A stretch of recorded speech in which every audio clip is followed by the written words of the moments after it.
औज़ुबिल्लाहिमिनश्शैतानिर्रजीम बिस्मिल्लाहिर्रहमानिर्रहीम अल्लाहुम्मा सल्लि अला मुहम्मद व अला आलि मुहम्मदिन कमा सल्लैता अला इब्राहीम व अला आलि इब्राहीम इन्नका हमीदुम मजीद अल्लाहुम्मा बारिक अला मुहम्मद व अला आलि मुहम्मदिन कमा बारकता अला इब्राहीम व अला आलि इब्राहीम इन्नका हमीदुम मजीद। फार्मेसी टेक्नीशियन सेकेंड ईयर के स्टूडेंट्स को अस्सलाम वालेकुम। उम्मीद है आप लोग सब खैरियत से होंगे। हम अपने लेक्चर्स के दौरान pharmaceutics 2 subject industrial and quality control second year pharmacy technician student के लिए हम जो है ये सब्जेक्ट हम डिस्कस कर रहे हैं। और हमने अभी तक हमारा जो पहला चैप्टर है process and equipment used in industrial pharmacy उसको हमने डिटेल में डिस्कस कर लिया है। और ये तमाम लेक्चर्स जो हैं वो हमारे यूट्यूब चैनल पे जो है वो अवेलेबल हैं, आप उनको गो थ्रू कर सकते हैं। आज हम जो है हमारा नया चैप्टर सेकंड चैप्टर जो है formulation and manufacturing of solid, semi solid, liquid and parental doses form जो है वो एक काफ़ी लेंदी और बड़ा इम्पोर्टेंट चैप्टर है। इसको हम आज स्टार्ट कर रहे हैं। आपने इनको जो बड़े गौर से लेक्चर्स को आपने सुनना है और समझना है ताकि जो है आपको एग्ज़ाम के अंदर कोई प्रॉब्लम्स ना हो। तो फॉर्मुलेशन एंड मैन्युफैक्चरिंग ऑफ जो तमाम डोजेज फॉर्म हैं, चाहे वो सॉलिड हैं, चाहे वो सेमी सॉलिड हैं, चाहे वो लिक्विड हैं या पैरेंटल डोजेज फॉर्म हैं, उनके लिए जो है हम एक्टिव इंग्रेडिएंट को हम एक्सिपिएंट्स के साथ मिक्स करते हैं और उसको अगर हम सिंपली कहें तो उसका हम एक रेसिपी या हम फार्मूला बनाते हैं जिसको हम कहते हैं फार्मूलेशन बनाना या फार्मूलेट करना। फार्मास्यूटिकल फार्मूलेशन के हवाले से जो है अगर हम कहें कि फार्मूलेशन बनाना जो बहुत अहम है, डॉक्टर और क्रिश्चियन जो है वो ये कहते हैं कि बग़ैर एक अच्छी एक इफ़ेक्टिव और एक स्टेबल फार्मूलेशन के बग़ैर आपका एक्टिव फार्मास्यूटिकल इंग्रेडिएंट जो है वो किसी काम का नहीं है, वो बेकार है, वो किसी काम का अकेला एक्टिव फार्मास्यूटिकल इंग्रेडिएंट जो है वो किसी काम का नहीं है। जब तक आप उसको एक ज़रूरी एक्सिपिएंट्स के साथ मिला के उसको किसी फार्मूलेशन या किसी डोजेज फॉर्म के अंदर आप कन्वर्ट नहीं कर देते, अकेला एक्टिव फार्मास्यूटिकल इंग्रेडिएंट पेशेंट के लिए वो किसी काम का नहीं है, क्योंकि आप अकेला एक्टिव फार्मास्यूटिकल इंग्रेडिएंट जो है वो पेशेंट तक नहीं पहुंचा सकते। तो इसलिए जो है फार्मूलेशन किसी भी डोजेज फॉर्म जो है उसकी फार्मूलेशन बनाना, और फार्मूलेशन कौन सी बनाना जो स्टेबल फार्मूलेशन हो, वो उन एक्सिपिएंट्स के साथ मिल के एक्टिव फार्मास्यूटिकल इंग्रेडिएंट जो है वो स्टेबल रह सके थ्रू आउट शेल्फ़ लाइफ, जो इसकी एक्सपायरी डेट है वो स्टेबल रह सके। स्टेबल किस लिहाज से रह सके वो फ़िज़िकली स्टेबल रहे। जो हमने उसकी फ़िज़िकल फॉर्म बनाई है, लिक्विड बनाया है, उसको हमने टैबलेट बनाया या सॉलिड बनाया है या उसको सेमी सॉलिड बनाया है, वो थ्रू आउट एक्सपायरी डेट जो है, थ्रू आउट शेल्फ़ लाइफ जो है उसको फ़िज़िकली स्टेबल होना चाहिए, उसको केमिकली स्टेबल होना चाहिए। उसके अंदर किसी भी तरह के केमिकल रिएक्शंस नहीं होने चाहिए। अगर उसके अंदर एक्टिव इंग्रेडिएंट्स का उनको आपस के अंदर जो है वो इंटरेक्ट नहीं करना चाहिए, एक्टिव और एक्सिपिएंट्स को आपस में इंटरेक्ट नहीं करना चाहिए। पूरी फार्मूलेशन इंग्रेडिएंट को पैकेजिंग मटेरियल के साथ इंटरेक्ट नहीं करना चाहिए। तो केमिकली भी जो है जैसे फ़िज़िकली स्टेबल रहनी चाहिए उस तरह जो है इसको केमिकली भी स्टेबल रहना चाहिए। थेरेप्यूटिकली इसको स्टेबल रहना चाहिए। जिस मकसद के लिए हम वो दवाई बना रहे हैं, वो डोजेज फॉर्म बना रहे हैं, वो उसको जो है वो थ्रू आउट शेल्फ़ लाइफ वो उसको जो अपना थेरेप्यूटिक इफ़ेक्ट जो है वो शो करना चाहिए। कम नहीं होना चाहिए उसका थेरेप्यूटिक इफ़ेक्ट, या ज़्यादा नहीं होना चाहिए किसी भी केमिकल रिएक्शन की मौजूदगी में की वजह से। इसी तरह आपकी प्रोडक्ट को, आपकी फार्मूलेशन को माइक्रोबायोलॉजिकली जो है उसको स्टेबल रहना चाहिए। किसी भी तरह की जो है उसके अंदर माइक्रोबियल कंटामिनेशन नहीं होनी चाहिए, किसी भी तरह की उसके अंदर बैक्टीरिया, वायरसेस या फंजाई की ग्रोथ नहीं होनी चाहिए, जिससे आपकी प्रोडक्ट जो है वो उसकी डिस्ट्रॉय हो सकती है, वो ख़राब हो सकती है। इसी तरह आपकी जो फार्मूलेशन है वो टॉक्सिकोलॉजिकल स्पेसिफिकेशन है उसके अंदर रहनी चाहिए। तो ये तमाम जो है इन तमाम स्टेबिलिटीज़ को अचीव करने के लिए हम जो है एक्टिव इंग्रेडिएंट के साथ हम एक्सिपिएंट्स को मिलाते हैं जो एक्सीपिएंट जो हैं वो मुख्तलिफ़ मकासद के लिए हम इस्तेमाल करते हैं, जो हमने फ़र्स्ट ईयर के अंदर भी हमने डिटेल में डिस्कस किए थे, और अब जो है नेक्स्ट हमारे जो लेक्चर्स हैं उसके अंदर भी हम जो है वो डिस्कस करेंगे कि कौन कौन से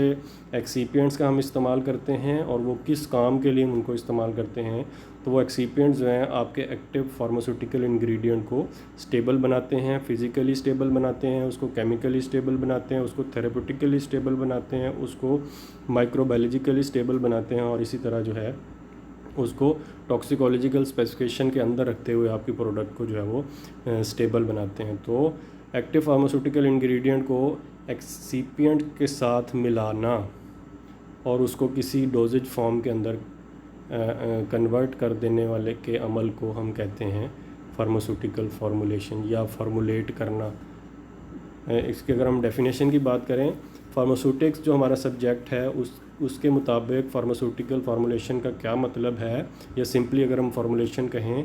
तो formulation is a process in which different chemical substances including the active pharmaceutical ingredient and excipients are combined to produce a final medicinal product। ऐसा प्रोसेस जिसके अंदर मुख्तलिफ़ केमिकल सब्सटेंसेस, मुख्तलिफ़ केमिकल्स, उसके अंदर एक्टिव फार्मास्यूटिकल इंग्रेडिएंट और excipients, तमाम ये केमिकल्स हैं, इनको आपस में हम मिलाएं और फिर उनको मिलाने के बाद हम एक फ़ाइनल जो है वो किसी प्रोडक्ट के अंदर या डोजेज फॉर्म के अंदर कन्वर्ट कर दें। इस पूरे प्रोसेस को फार्मूलेशन का प्रोसेस हम कहते हैं, फार्मूलेट करने का हम कहते हैं, फार्मूला बनाना कहते हैं इसको, रेसिपी बनाना जो है, ताकि आपका एक्टिव फार्मास्यूटिकल इंग्रेडिएंट जो है वो स्टेबल रह सके फिज़िकली, केमिकली, थेरेप्यूटिकली, माइक्रोबायोलॉजिकली, और जो है वो अपनी थ्रू आउट शेल्फ लाइफ जो है, एक्सपायरी डेट, वो टॉक्सिकोलॉजिकल स्पेसिफिकेशन के अंदर रहे। तो इसको हम कहते हैं फार्मूलेशन बनाना या फार्मूलेट करना। फार्मूलेशन ऐसा प्रोसेस जिसके अंदर हम मुख्तलिफ़ केमिकल सब्सटेंसेस को, जिसके अंदर एक्टिव और एक्सीपिएंट शामिल हैं, उसको हम मिलाते हैं, एक स्पेसिफिक प्रोसीजर के ज़रिए उनको मिलाते हैं, ताकि हम उसको हम जो है एक फ़ाइनल डोजेज फॉर्म के अंदर या फाइनल प्रोडक्ट के अंदर हम उसको हम ढाल सकें या उसको हम कन्वर्ट कर सकें। उस फार्मूलेशन की जो स्टडीज़ हैं, जो फार्मूलेशन हम बनाते हैं, तो वो कोई एक दिन का या हफ्तों का काम नहीं होता, वो महीनों का काम होता है कि हमने किस तरह जो है वो मुख्तलिफ़ एक्सपेरिमेंट्स के ज़रिए जो हमें फार्माकोपियाज़ गाइड कर रही हैं उसके मुताबिक हम मुख्तलिफ़ जो है वो फार्मूलेशन बनाएं और उनको फार्मूलेशंस को हम स्टेबिलिटी स्टडीज़ के ऊपर रखें, और उस स्टेबिलिटी स्टडीज़ की जो है उसके बाद हमें उनकी जो है वो स्टेबिलिटी को सामने रखते हुए जो उसके रिज़ल्ट्स होंगे, फिर हम जो है वो कोई फ़ाइनल जो है वो फार्मूलेशन हम बना सकते हैं डोजेज फॉर्म की। तो formulation studies involve the developing a preparation of drug. तो मुख्तलिफ जो हैं फार्मूलेशन, मुख्तलिफ रेसिपीज़ हम बनाते हैं, और उनमें से जो बेस्ट और स्टेबल जो है वो फार्मूलेशन होगी जिसके ऊपर आपकी जो एक्टिव फार्मास्यूटिकल इंग्रेडिएंट है वो ज़्यादा देर तक जो है वो स्टेबल रहेगा फिज़िकली, केमिकली, इसी तरह माइक्रोबायोलॉजिकली, थेरेप्यूटिकली। तो वही हम जो है वो एक फ़ाइनल जो है उसको डोजेज फॉर्म की तरफ लेके आते हैं, और फिर वो फाइनल जो आप डोजेज फॉर्म बना रहे हैं स्टेबल होने के साथ साथ वो पेशेंट के लिए जो है वो एक्सेप्टेबल भी हो, पेशेंट जो है उसको आसानी से इस्तेमाल कर सके, उसको जो है वो इस्तेमाल करना उसके लिए आसान हो, उसको जो है वो खाना या उसको अप्लाई करना जो है उसके लिए आसान हो। For example orally taken drugs, this usually involve incorporating the drug into a tablet और अ कैप्सूल। फॉर एग्ज़ाम्पल ज़्यादातर जो है वो ओरल जो हम ड्रग्स खाने के लिए जो है वो ड्रग्स हम इस्तेमाल करते हैं, उनको हम ज़्यादातर जो है उसको टैबलेट या हम कैप्सूल जो फार्मूलेशन है या डोजेज फॉर्म है उसके अंदर हम कन्वर्ट करते हैं, ताकि क्योंकि वो टैबलेट और कैप्सूल जो है वो ज़्यादा देर तक स्टेबल भी रहते हैं, और पेशेंट जो है उसको आसानी से वो इस्तेमाल भी कर सकता है और उसको हैंडल भी अच्छी तरह वो आसानी से कर सकता है।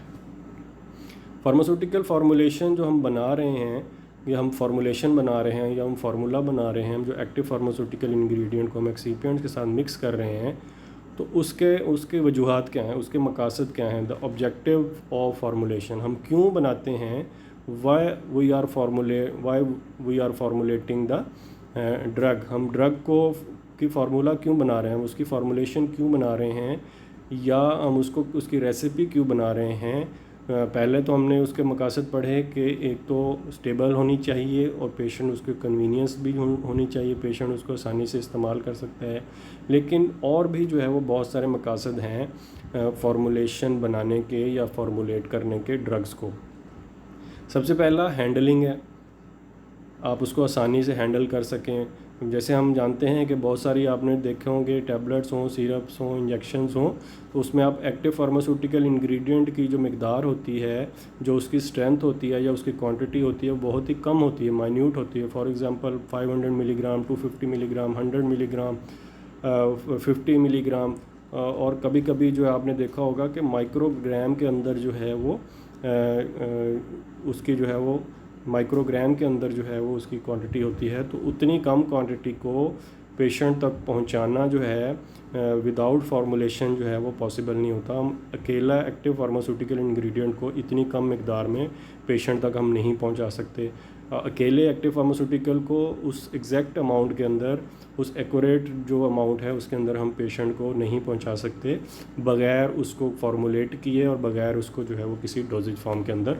कन्वर्ट किए। तो हम सबसे पहली जो वजह है, जो मकसद है कि हम ड्रग को हम आसानी से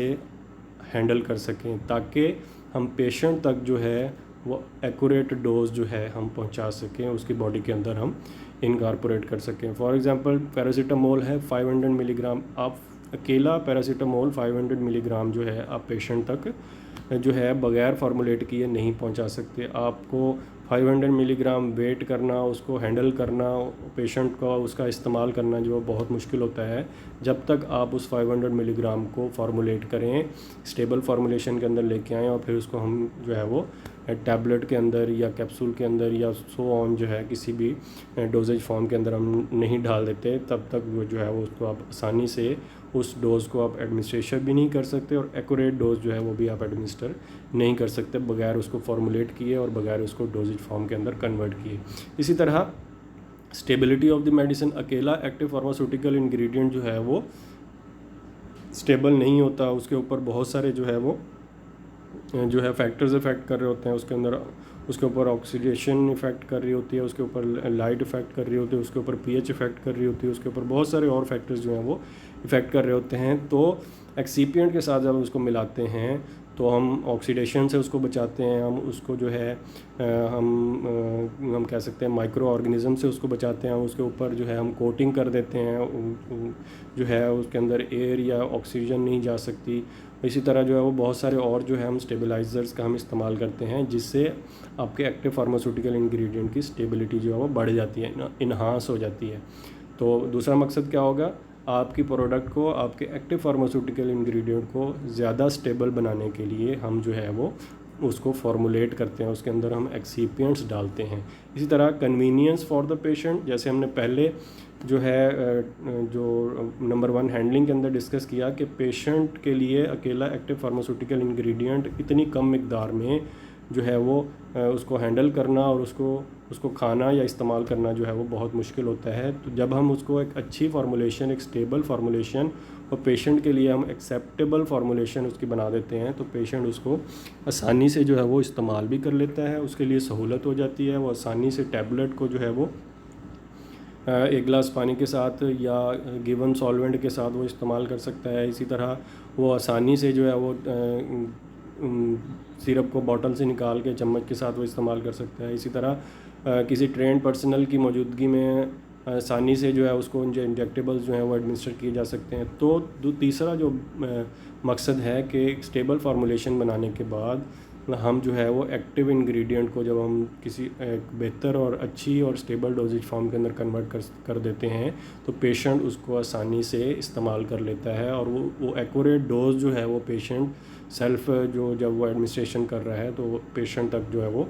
एग्जैक्ट और एक्यूरेट डोज जो है उसके बॉडी के अंदर पहुंचती है और फिर वो थेरेपेटिक इफ़ेक्ट जो है वो हासिल करता है। इसी तरह therapeutic effectiveness, optimum rate necessary to achieve the therapeutic benefit.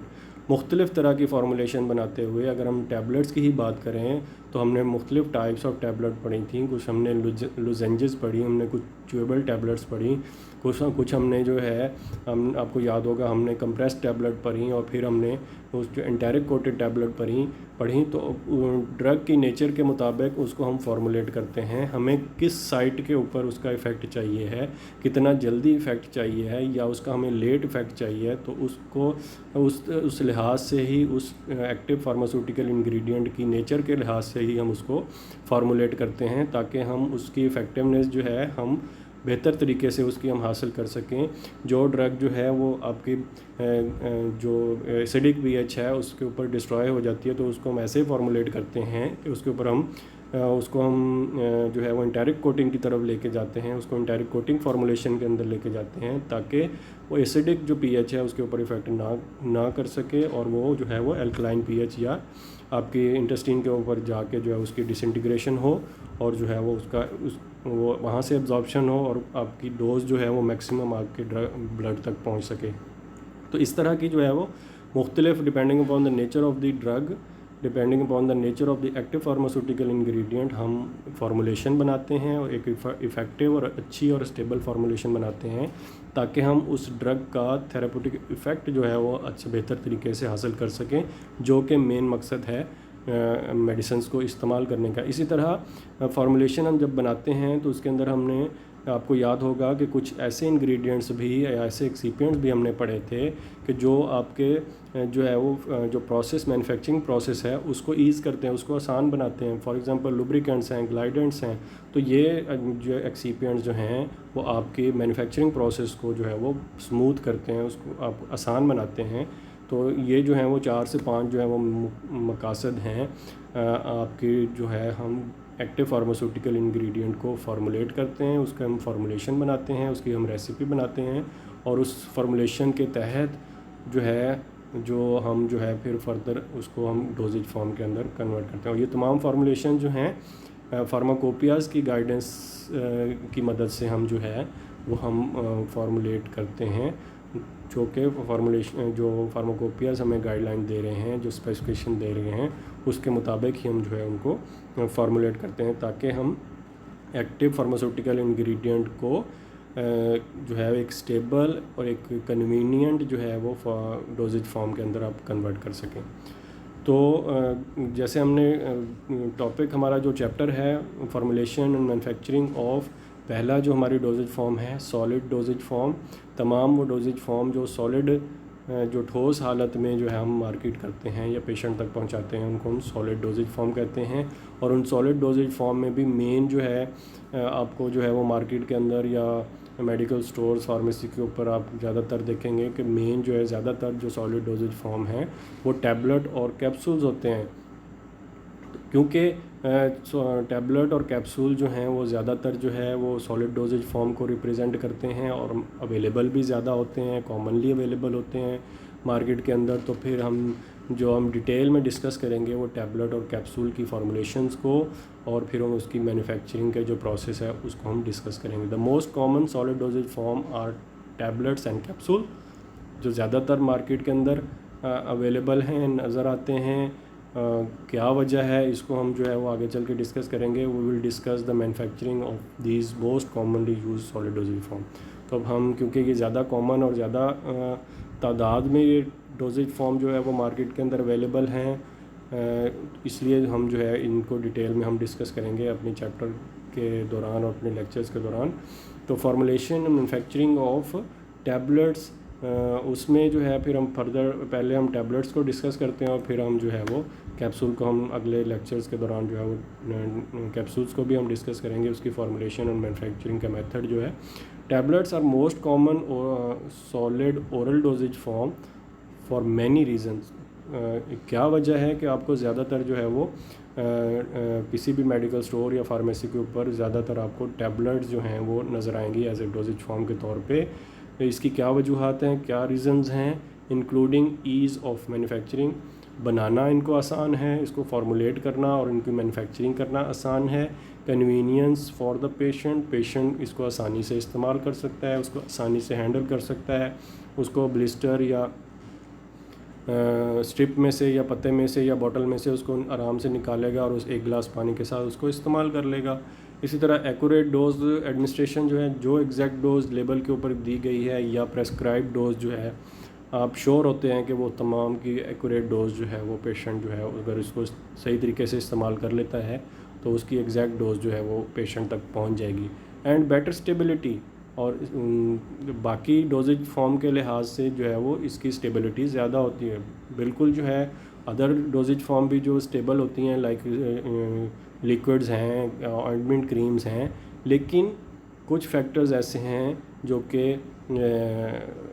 Advantageous हैं टैबलेट के केस में कि वो ज़्यादा जो हैं वो स्टेबल हैं। क्योंकि अगर आप नोट करेंगे टैबलेट या कैप्सूल स्पेशली, तो क्या है आप उस टैबलेट्स की आपको शेल्फ़ लाइफ या एक्सपायरी डेट जो है आपको ज़्यादा मिलेगी। 3 साल, 4 साल, इवन 5 साल तक जो है वो शेल्फ़ लाइफ या एक्सपायरी डेट होती है टैबलेट्स की, क्योंकि वो सॉलिड डोजेज फॉर्म हैं। हम काफ़ी दफ़ा हम डिस्कस कर चुके हैं, उसके अंदर मॉइस्चर या वाटर अवेलेबल नहीं है, जिसकी वजह से मुख्तलिफ़ केमिकल रिएक्शंस जो हैं उसके चांसेस बहुत कम हो जाते हैं। इसी तरह माइक्रोबियल कंटेमिनेट वाटर की या मॉइस्चर की गैर मौजूदगी की वजह से माइक्रो ऑर्गेनिज़म, बैक्टीरिया, वायरसेस की ग्रोथ जो है वो मिनिमाइज़ हो जाती है या बिल्कुल ख़त्म हो जाती है, जिसकी वजह से आपका एक्टिव फार्मास्यूटिकल इंग्रेडिएंट जो है वो ज़्यादा देर तक जो है वो स्टेबल रहता है, फ़िज़िकली, केमिकली, थेरेपेटिकली, माइक्रोबायोलॉजिकली। तो इस लिहाज से जो है जब हम बात करते हैं अदर डोजेज फॉर्म जैसे लिक्विड या पैरेंटल डोजेज फॉर्म, इंजेक्शन वगैरह की निस्बत जो है ये टैबलेट डोजेज फॉर्म के अंदर आपका एक्टिव फार्मास्यूटिकल इंग्रेडिएंट जो है वो ज़्यादा स्टेबल होता है। ये वजूहात हैं जिसकी बिना पे आपको मार्केट के अंदर टैबलेट्स जो हैं वो ज़्यादा जो है वो नज़र आती हैं एज ए डोजेज फॉर्म के तौर पे, क्योंकि हम इसको आसानी से बना सकते हैं, फार्मूलेट कर सकते हैं, मैन्युफैक्चर कर सकते हैं, पेशेंट इसको आसानी से इस्तेमाल कर सकता है, पेशेंट के लिए एक्सेप्टेबल होती है, कन्वीनियंट होती है। इसमें हम बहुत सारे जो हैं वो टेस्ट को मास्क कर लेते हैं, उसको मुख्तलिफ़ कलर्स के अंदर हम दे लेते हैं ताकि पेशेंट के लिए एक्सेप्टेबल हो। इसी तरह एक्यूरेट डोज जो है उसको पहुंच सकती है पेशेंट तक, और जो है बाकी फॉर्म जो डोजेज फॉर्म हैं लाइक लिक्विड डोजेज फॉर्म हैं, सिरप्स हैं, सस्पेंशंस हैं, उनके मुकाबले में आपका एक्टिव फार्मास्यूटिकल इंग्रेडिएंट जो है वो ज़्यादा स्टेबल रहता है टैबलेट डोजेज फॉर्म के अंदर। तो इसलिए जो है वो मार्केट के अंदर आपको ज़्यादा टैबलेट जो हैं वो नज़र आती हैं। अगर हम बात करें फार्मूला की या फार्मूलेशन की, टैबलेट फार्मूलेशन की, कि हम एक्टिव फार्मास्यूटिकल इंग्रेडिएंट को जब हम कन्वर्ट करना चाह रहे हैं टैबलेट डोजेज फॉर्म में, तो हमने फार्मूलेशन की डेफिनेशन में पढ़ा कि हम एक्टिव फार्मास्यूटिकल इंग्रेडिएंट को एक्सीपिएंट्स के साथ, मुख्तलिफ़ एक्सीपिएंट्स के साथ हम मिक्स करते हैं according to the procedure, according to the quantity, और फिर जो है उसको हम टैबलेट के अंदर कन्वर्ट करते हैं जो हमारी जो है वो स्पेसिफिक प्रोसेसेस के ज़रिए। तो जब हम टैबलेट फार्मूलेशन की हम बात करते हैं तो एक्टिव फार्मास्यूटिकल इंग्रेडिएंट के साथ जो नीचे हम डिस्कस करेंगे, ये पॉसिबल जो है वो एक्सीपिएंट्स हम इस्तेमाल करते हैं ताकि हम उसको टैबलेट फार्मूलेशन के अंदर हम कन्वर्ट कर सकें और उसको फिर हम टैबलेट डोजेज फॉर्म के अंदर हम कन्वर्ट कर सकें। तो इनमें से ये तमाम जो है एक्सीपेंट्स भी इस्तेमाल हो सकते हैं, इनमें से कुछ जो हैं वो एक्सीपेंट्स भी इस्तेमाल हो सकते हैं depending upon the nature of the active pharmaceutical ingredient, depending upon the method of manufacturing, depending upon the type of जो है फार्मूलेशन। तो ये तमाम जो हैं वो एक्सीपिएंट्स जो हैं वो हम इनमें से कुछ या तमाम जो है वो टैबलेट फार्मूलेशन के अंदर हम जो है वो इस्तेमाल करते हैं। Tablet formulation generally consist of drug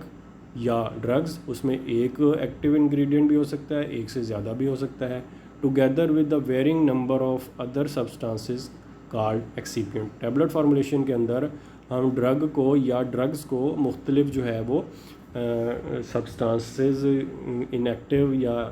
additives के साथ हम मिक्स करते हैं, जिनको हम एक्सीपिएंट्स भी कहते हैं। ये हमें गाइडेंस कहाँ से मिल रही है? ये हमें गाइडेंस जो है वो फार्माकोपिया से मिल रही है। ये गाइडेंस हमें जो है वो मुख्तलिफ एक्सपेरिमेंट, मुख्तलिफ स्टेबिलिटी स्टडीज़ की बुनियाद पे हमें जो है ये जो है वो गाइडेंस मिल रही है कि हमने इनमें से कौन से और कितना जो है हमने जो है वो एक्सीपिएंट्स का इस्तेमाल करना है, ये हमें नेचर ऑफ द प्रोडक्ट भी हमें गाइड कर रही है कि हमने कौन कौन से एक्सीपिएंट्स का हमने इस्तेमाल करना है। उसके अंदर जो है पहले नंबर पे ड्रग ज़रूर होगी, या ड्रग्स एक या एक से ज़्यादा जो है उसके अंदर एक्टिव फार्मास्यूटिकल इंग्रेडिएंट भी हो सकते हैं। जब हम टैबलेट की हम बात करते हैं तो हम डाइल्यूएंट का इस्तेमाल करते हैं। डाइल्यूएंट का हम क्यों इस्तेमाल कर रहे हैं? ड्रग की क्वांटिटी, एक्टिव फार्मास्यूटिकल इंग्रेडिएंट की क्वांटिटी जो है वो कम होती है, माइन्यूट होती है, तो उसको जो है वो हैंडलिंग के लिए उसकी मिकदार को बढ़ा देते हैं हम, ताकि उसके हम बल्क को बढ़ा देते हैं ताकि हम जो है उसको आसानी से हैंडल कर सकें। तो डाइल्यूएंट्स के अंदर लैक्टोज जो है वो बहुत ही कॉमन जो है वो डाइल्यूएंट है, जो कि ज़्यादातर फार्मूलेशन के अंदर हम इस्तेमाल करते हैं, क्योंकि ये हम कह सकते हैं कॉस्ट इफ़ेक्टिव भी है, इनर्ट मटेरियल है, बहुत सारे एक्टिव फार्मास्यूटिकल इंग्रेडिएंट के साथ ये कंपैटिबल है, किसी भी तरह का जो है वो केमिकल रिएक्शन जो है वो नहीं प्रोड्यूस करता। मुख्तलिफ जो एक्टिव फार्मास्यूटिकल इंग्रेडिएंट हैं मेनली जो है ये आसानी से अवेलेबल भी है और कॉस्ट इफ़ेक्टिव भी है, इसलिए ज़्यादातर फार्मूलेशन के अंदर लैक्टोज़ का जो है वो इस्तेमाल किया जाता है एज ए डाइल्यूएंट के तौर पे। इसी तरह माइक्रो क्रिस्टलाइन सेलुलोज जो है वो भी जो है वो depending upon the nature of the drug जो है एक्टिव फार्मास्यूटिकल इंग्रेडिएंट, कुछ फार्मूलेशन के अंदर हम माइक्रो क्रिस्टलाइन सेलुलोज भी हम इस्तेमाल करते हैं डाइल्यूएंट के तौर पे। वो डिपेंड कर रहा होता है हम किस तरह उसको फार्मूलेट करने जा रहे हैं। इसी तरह बाइंडर्स जो हैं ऐसे सब्सटेंसेस जो मुख्तलिफ जो पाउडर्स हैं उनको बाइंड करते हैं आपस में, ताकि हम उन पाउडर्स को ग्रेन्यूल्स के अंदर कन्वर्ट कर सकें और फिर उसको हम फर्दर जो है वो कंप्रेस कर सकें आसानी से। तो उसके अंदर जो है स्टार्च का हम इस्तेमाल करते हैं बहुत सारी जगह पे, बहुत सारी फार्मूलेशंस के अंदर जो स्टार्च को वाटर के साथ पेस्ट या स्लरी बना के हम इस्तेमाल करते हैं। तो जो है हम स्टार्च का इस्तेमाल करते हैं। हाइड्रोफिलिक जो एक्टिव इंग्रेडिएंट हैं उनकी फार्मूलेशन के अंदर अगर हाइड्रोफोबिक हैं वो एक्टिव इंग्रेडिएंट के, वो मॉइस्चर से या वाटर से जो है वो डिस्ट्रॉय हो जाते हैं, तो फिर हम एक और जो है वो एक बाइंडर है जिसको हम PVP कहते हैं, पॉलीविनाइल पायरोलिडोन, उसका हम इस्तेमाल करते हैं विद आइसोप्रोपाइल अल्कोहल, उसके अंदर डिज़ोल्व करके तो हम बाइंडर के तौर पे हम इस्तेमाल करते हैं। तो स्टार्च एंड PVP जो है पॉलीविनाइल पायरोलिडोन जो है वो हम एज ए बाइंडर के तौर पे इस्तेमाल करते हैं। इन जो है वो एक्सीपिएंट्स और इनकी एग्जांपल्स जो है आपको ज़हन में होनी चाहिए, ये आपको मल्टीपल चॉइस क्वेश्चन में जो है वो हेल्प आउट कर सकते हैं। इसी तरह लुब्रिकेंट्स जो हैं, कुछ एक्सीपिएंट्स हमने पिछली स्लाइड में भी डिस्कस किया कि आपके मैन्युफैक्चरिंग प्रोसेस को ईज़ करने के लिए, उसको आसान बनाते हैं, उसको स्मूथ बनाते हैं, उनमें जो है वो लुब्रिकेंट्स शामिल हैं या ग्लाइडेंट जो हैं, जो फ़्लो प्रॉपर्टी को, ग्रेन्यूल्स की या पाउडर्स की फ़्लो प्रॉपर्टीज़ को बेहतर बनाते हैं, स्टिकिंग और जो है वो वेट वेरिएशन से रोकते हैं। तो उसके अंदर मैग्नीशियम स्टीरेट एंड टेल्कम जो है वो मेजॉरिटी ऑफ दी फार्मूलेशन के अंदर एज ए लुब्रिकेंट के तौर पे जो है इनका इस्तेमाल किया जाता है। इसी तरह बफर्स और स्टेबलाइज़र्स, कुछ जो टैबलेट फार्मूलेशन हैं लाइक एफरवेसेंट टैबलेट्स जो हैं उनके अंदर बफर्स और स्टेबलाइज़र्स का हम इस्तेमाल करते हैं, या ऐसे एक्टिव इंग्रेडिएंट जिनका जो है वो जिनके ऊपर pH बहुत इफ़ेक्ट कर रही है, या उनके ऊपर ऑक्सीडेशन जो है वो माइक्रोबियल कंटेमिनेशन होने के चांसेस हैं, तो उनके अंदर फिर हम जो है वो बफ़र्स और स्टेबलाइज़र्स का हम इस्तेमाल करते हैं। बफ़र और स्टेबलाइज़र के सामने अगर आप देखें तो नॉट कॉमन लिखा होगा। ये तमाम जो है वो फार्मूलेशन के अंदर हम इस्तेमाल नहीं करते, depending upon the nature of the active pharmaceutical ingredient हम इनका इस्तेमाल करते हैं। ये बहुत कम टैबलेट फार्मूलेशन के अंदर बफ़र या स्टेबलाइज़र्स का इस्तेमाल किया जाता है। इसी तरह डिसइंटीग्रेंट टैबलेट हम बना लेते हैं, पेशेंट उसको इस्तेमाल करता है और वो बॉडी के अंदर जाके टूटती हैं छोटे छोटे टुकड़ों के अंदर। तो ऐसे इंग्रेडिएंट्स या ऐसे एक्सीपिएंट जो हेल्प आउट करते हैं टैबलेट को तोड़ने के लिए, तो उनको हम डिसइंटीग्रेंट कहते हैं। जितनी अच्छी और बेहतर डिसइंटीग्रेशन होगी स्टोमक या इंटेस्टाइन के अंदर, उतनी ही जल्दी जो है वो टैबलेट जो है वो हम कह सकते हैं डिज़ोल्व होगी, एब्जॉर्ब होगी और आपके ब्लड तक पहुंचेगी। तो डिसइंटीग्रेशन जो बहुत ही मेजर जो है वो मेन जो है वो स्टेप होता है आपकी एक्टिव इंग्रेडिएंट की बायोअवेलेबिलिटी के ऊपर। तो डिसइंटीग्रेंट्स ऐसे एक्सीपिएंट जो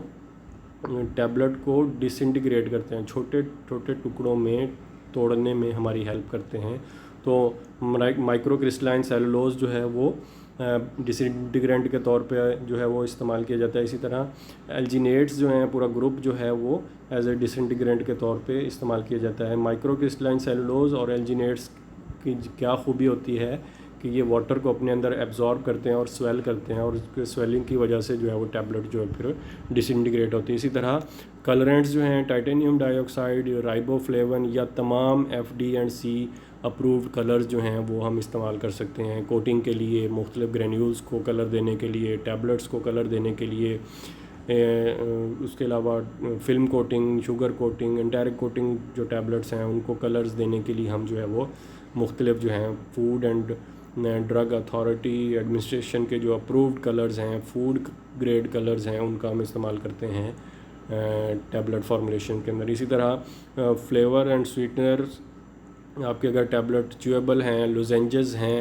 एफरवेसेंट टैबलेट्स हैं तो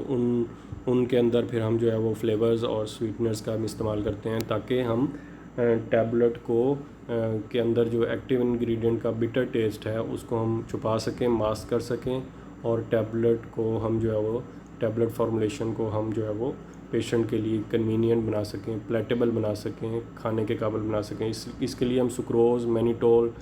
डेक्सट्रोज़ और बहुत सारे और जो है वो हम स्वीटनर्स का भी इस्तेमाल करते हैं जिसके अंदर एस्पार्टेट या एस्पार्टेम भी शामिल है, जो कि आजकल ज़्यादातर जो है वो मुख्तलिफ टैबलेट फार्मूलेशन के अंदर हम इस्तेमाल कर रहे हैं।